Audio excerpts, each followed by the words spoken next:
Hi, class. So, in this lecture, we are going to talk a little bit about manifest destiny and westward expansion. So, now that colonists have liberated themselves from the British control, they have formed the Constitution and formed the United States of America. We are now established itself as a government. And because of that, citizens of the newly formed United States, they just instinctively view territorial growth as the American way. It was the country's right of way.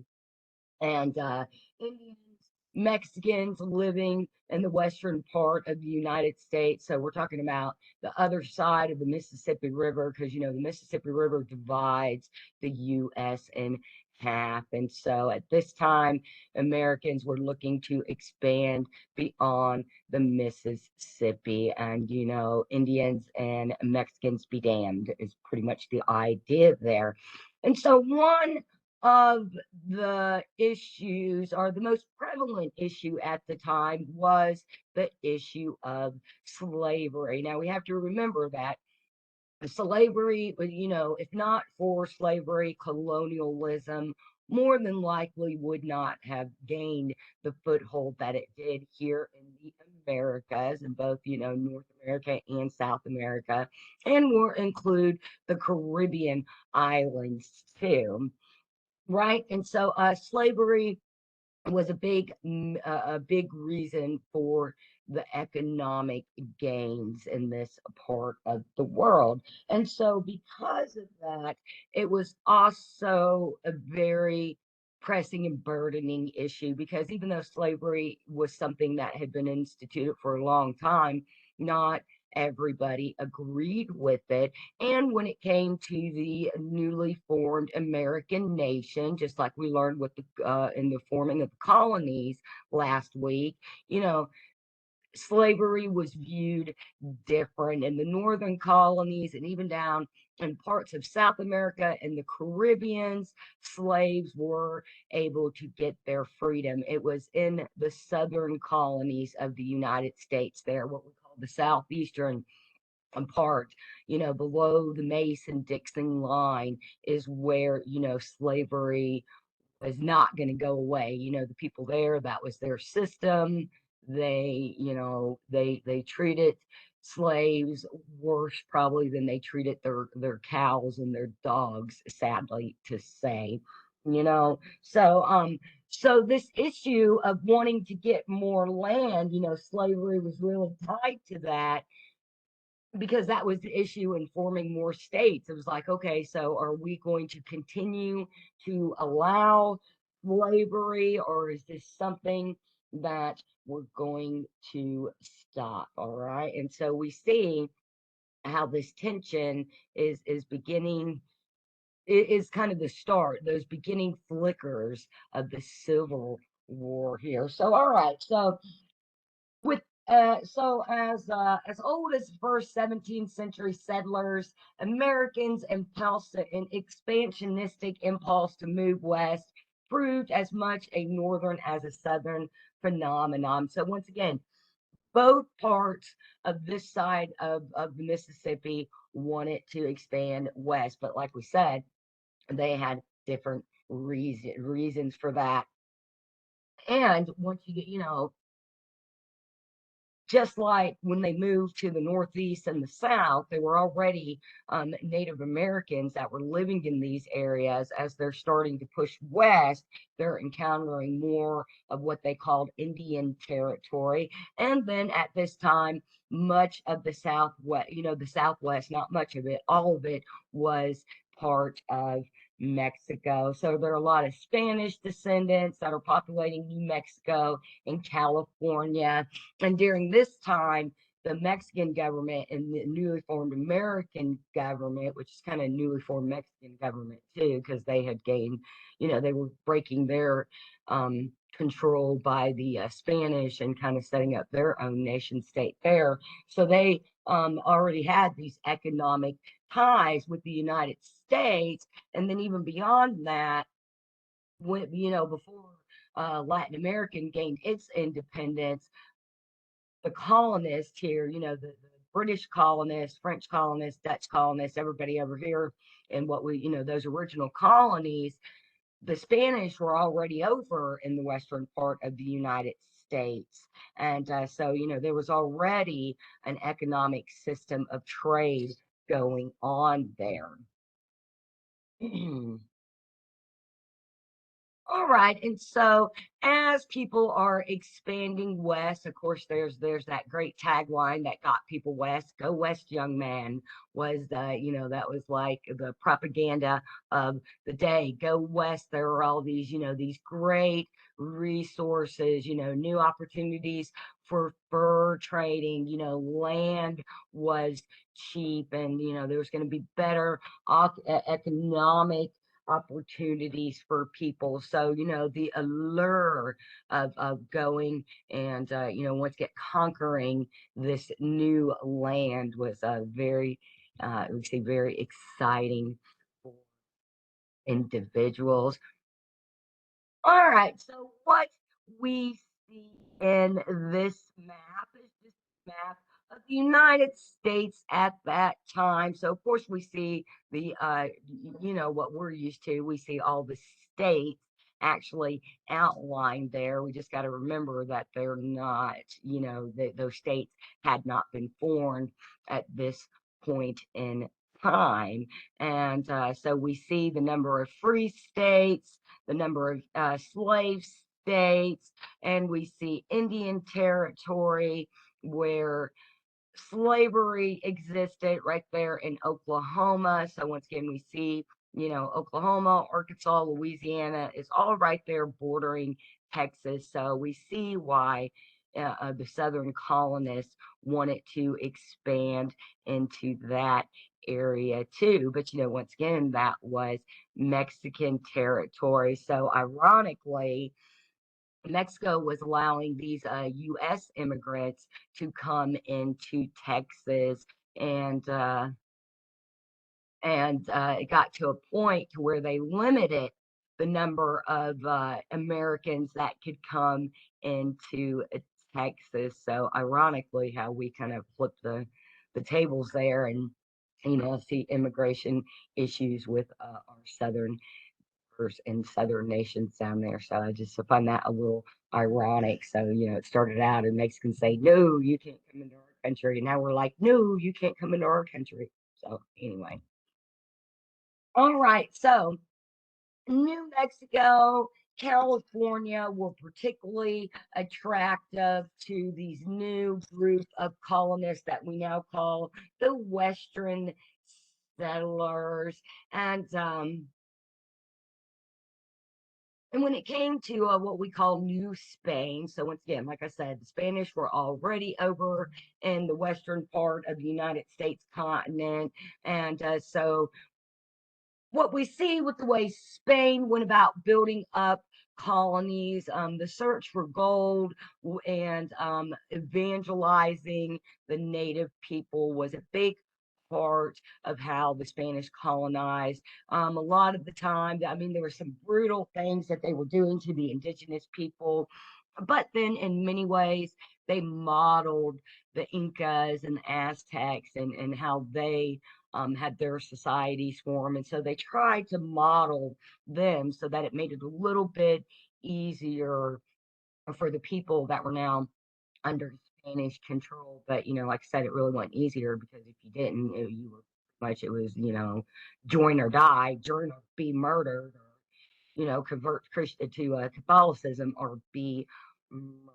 And so we see a lot of missions in the West at this time. In fact, if you've ever been through the Southwest, you see a lot, especially Texas, a lot of remnants of those old Spanish missions along the side of the road. You just kind of see them. They're like McDonald's, kind of. They're just everywhere. These old buildings. They're kind of cool to go and check out.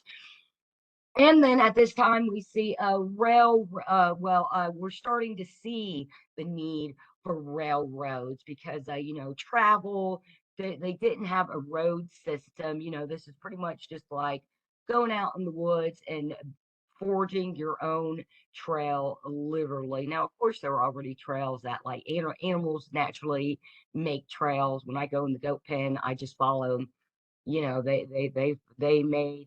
They have trails going up and down the side of their hill, and if I'm looking for them, the easiest thing to do is just walk along the little goat trails.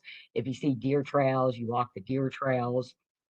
And so so it's not like they just totally were going blind. And then of course they had many Native American guides that helped them, such as what is it, Sacagawea, who I probably butchered that, with the Lewis and Clark expedition.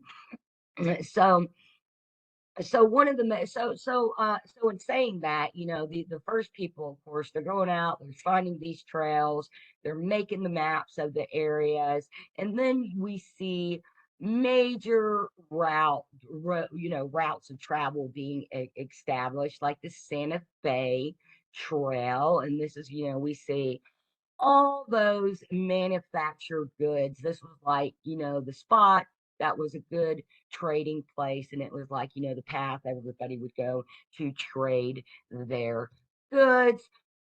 And then, of course, when it comes to the push to move more far west and the Pacific West, gold. Once gold, there's gold in them there hills. And, once gold was found, then we see, the 49ers, we see this mad dash to the California, to California and the Pacific Northwest of people looking for gold. Of course, women were, there weren't as many women as there were men. I mean, it seems to be a big thing here. I want to say in the past few years, and talking about the Wild West in history, you talk a lot, you hear a lot about prostitution. So, of course, that's always been a part of society, even since like before actually the ancient Greeks, Hadi or something, Hecate or something like that. They were pretty much like the first professional prostitutes and brothel. And so, human nature, guys, we're going to have some of that. But for the most part, it was definitely mostly men. And a lot of women were reluctant to take the journey. I'm sure there were probably a lot of women that were just forced to, maybe even some that were, like Shanghai, kind of like what they would do to get sailors on the boat, get you drunk, knock you out, and then you wake up on the ship out in the middle of the ocean. Could you imagine waking up and you're out in the middle of, you don't even know where, some strange man, and now you're stuck? I'm sure that happens, sadly, because once again, it's just one of those, part of human nature. Like, who can explain it, right? But of course, as they are immigrating, they go through the desert, they go through Indian territory. There are lots of conflict and strife on the way. And then we see, so we have to remember that there's a lot of the founding. Now, not all of the colonies and colonists that came to North America there in the beginning were Puritans that came for religious persecution. However, because of some of the things that were going on over in Europe, things like the Protestant Reformation, the Catholics and Protestants fighting, and other groups were being persecuted. You have the whole what was it, the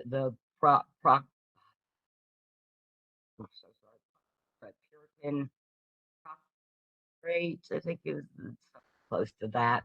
And then you also, by the time we get to the 1800s, we have the Spanish Inquisition, where, the Roman Catholic Church is losing its hold in Europe and, taking these very heinous, brutal, and tortuous ways to try to keep their control. And we see some of that, especially in Latin America. The Inquisition, Spanish colonies down there definitely did some Inquisition type things to people. So My point in that is to point out that, it wasn't just Puritans, wasn't just Protestant, wasn't just Quakers. We see different groups with different belief systems immigrating to the American colonies. And so we have Joseph Smith, who ends up creating the Christian group called the Mormons. So, the story is that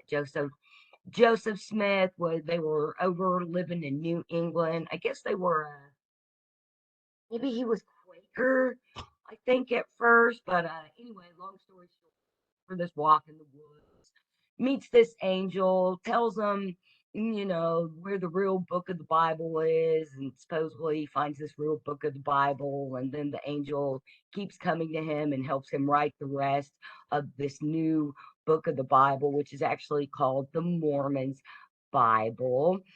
And so, because of that, they are pretty much Joseph Smith is given this vision that the Mormons' true purpose and place is, over here in the West in Utah.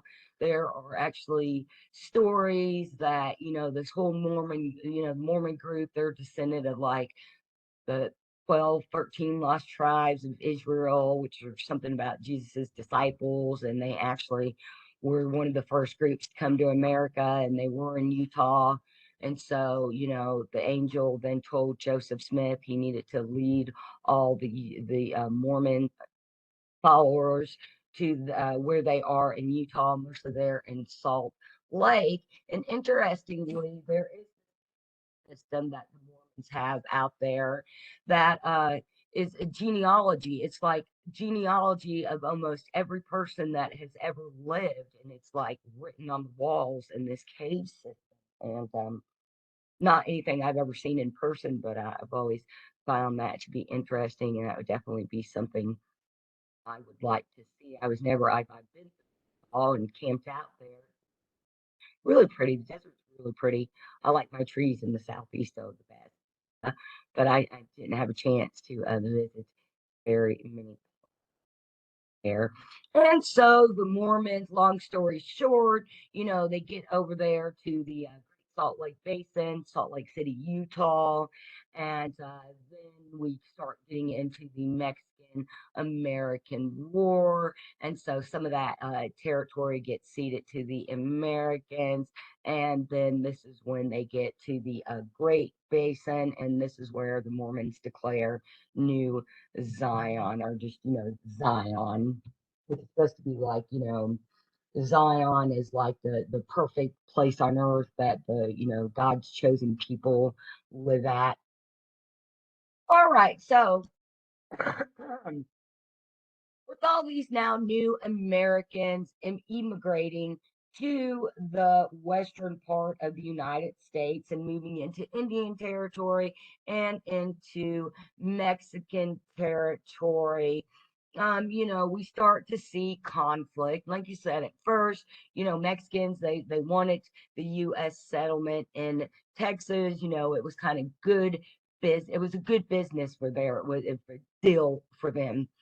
And but like I said, eventually the Mexican government got to a point where they said, nope, too many US citizens in our land. Get out. And so then, Texans are kind of growing dissatisfied with their situation because once again, they really want slavery to be a part of the area. And, actually, the whole annexation of Texas, all these, the Alamo, and these events that we're talking about last week, we alluded a little we alluded to last week, we're talking about this week. Once again, slavery was a big part of it. So, you've got this expansion, which is conflicting with the groups already there. And then you have this issue of slavery. And it's like Texas was indeed the battleground. And, the whole annexation of Texas, it really was about Texas didn't want to be part of the United States. It didn't want to be Mexico. Kind of, the Texans that came in, the kind of Mexican Texan people that lived there, Spanish descendants, Indians. kind of wanted to form their own little group and nation there. So, that's where we have this annexation of Texas. And then, we have, the annexation, it was all because they wanted to have a slave system there. And, and so what we see is, at first, Mexican government, like I said, after, all the issues with immigration and stuff like that, they kind of acknowledged the Texans people's stance. And then, of course, they're kind of disagreeing with the new American government, but because the American government and people in both the North and South, once again have this idea that manifest destiny. It was their right as new Americans to go take this land and take those resources that then did cause a battle with what was going on in Texas. And so, long story short, as we are learning this week, the result of that was that Texas became a part of the United States. Slavery did become a practice in the Texas new territory now. And then in the Treaty of oh, I can't remember how to say it. Treaty of here it is. Guadalupe, excuse me, the Treaty of Guadalupe Hidalgo. Pretty much most of the Southwest was succeeded to the United States, and then the United States did pay Mexico for that. And then so what we then start to see is once again this debate over slavery. So as they're expanding west, you of the territory is, they're ambivalent towards slavery. Some are outright against it. Others, of course, are trying to hold on to it as much as they can. So then, fugitive slaves that, broke away from their master and were trying to get out of their, lot in society. It's like, what are we going to do with these runaway slaves? And so that became a huge issue too. And there were some really heinous laws that were passed over for fugitive slaves. And it's pretty much like shot on sight type laws. There's just no compassion for these people whatsoever. And you can see how that would really, divide people down the middle. It's like you just can't go and shoot people because the color of their skin says that they got to live a life of slavery, so huge issue. And then, at the same time, there, of course, are these wars going on with the Indians who don't want these people coming into their land and, taking up all their resources. And so some of those Native Americans were also in a position of slavery. So, the same deal kind of went with them too. If they ran away and became a fugitive slave, then, they were they were getting shot because they were Indian. And then, because of a slave, actually, just because they were Indian, they would be shot. There actually are on state's book, so like Arizona particular, that says that anybody who appears to be Native American, be they, because Apache was really big on terrorizing settlers back in the 1800s, and so they made the law. It didn't matter, man, woman, child, baby, if they appeared to look, Indian, Apache, they were to be shot on sight. And interestingly, as the last I heard a few years ago, I was helping a Native American group over there. We were trying to get that law changed, and I'm not sure, kind of fell out of touch with it. So I'm not sure if that law is still on the book, but as until, the beginning of the 21st century, and I suspect that that law may still be on the book. So, if you shoot somebody who's Indian, it can, you can get away with it because of that. So thank goodness. trying to enforce that, right? All right. So then so just interestingly, so with all this stuff going on with slavery and now the issue of these fugitive slaves, it created such a controversy that Harriet Beecher Stowe and then wrote the book Uncle Tom's Cabin. And of course, people in the South, they were pretty pissed about the book, and the way it depicted slave life. And, a lot of it is because it's kind of a true depiction of, the way these people were being treated under that system. And of course, people in the North were very influenced by this book. This is some beginning of early media kind of propaganda and just early media psychology of how, the stories we see on the news, the things we see on social media, in many ways it is about controlling us as the population and making sure that we're kind of on the same page and we're thinking a certain way. And nefarious or not, it's just a basic way of building and keeping a society together. For a society to function, it behooves everybody to work together and to be on the same page about issues. And so, they didn't have a lot of the issues that we have today in modern society and in modern America. And, the big reason for that was because most of us who are starting to get our is, women, LGBTQ plus community, even African Americans and Asian Americans, all the diverse cultural groups, we didn't have a voice back then. So, the issues, discrimination was going on with all those groups back then. It's just none of us had not a lot of us had the voice or the power to be able to stand up.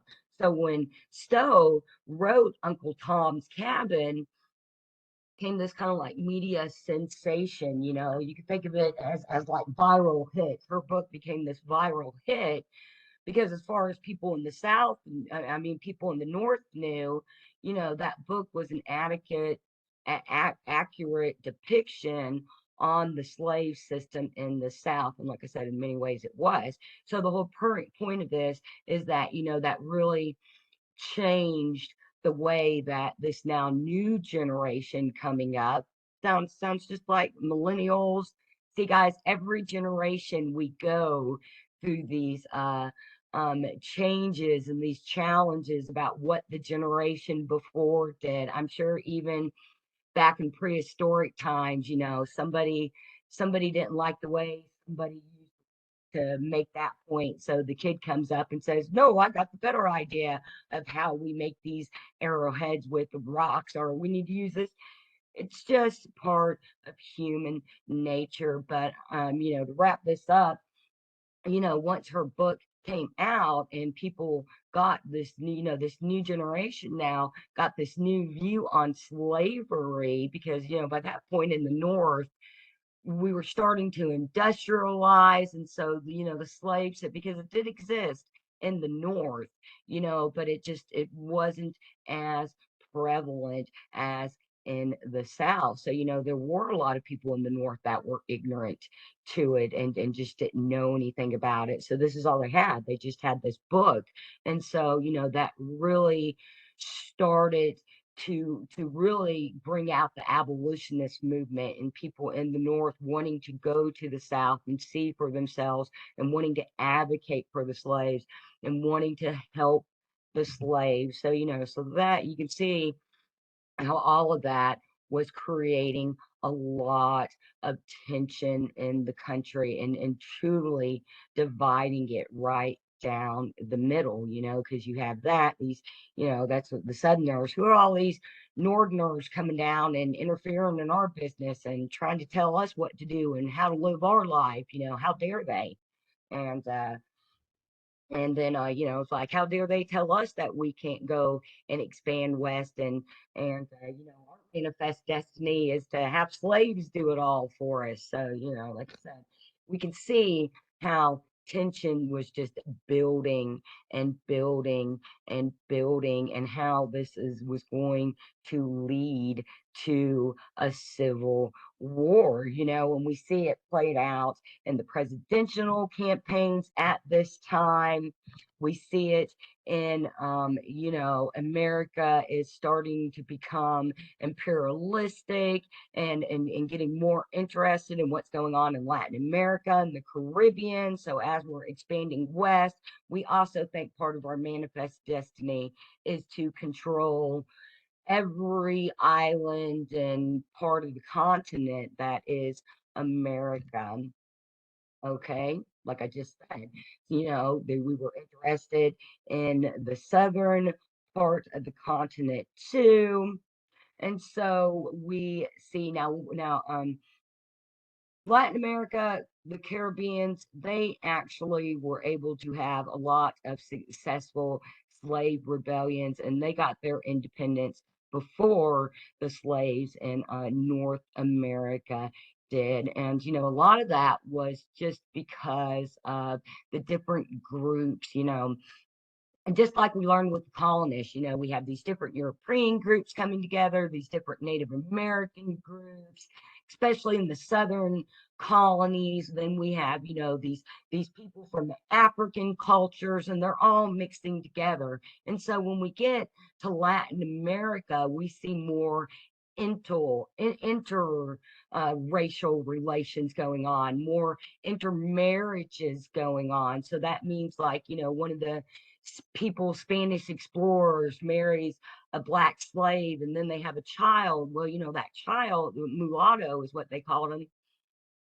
could go and become a slave, could not, or would not become a slave. And it was the ones that did not become slaves that went and got educated in European affairs, especially the French.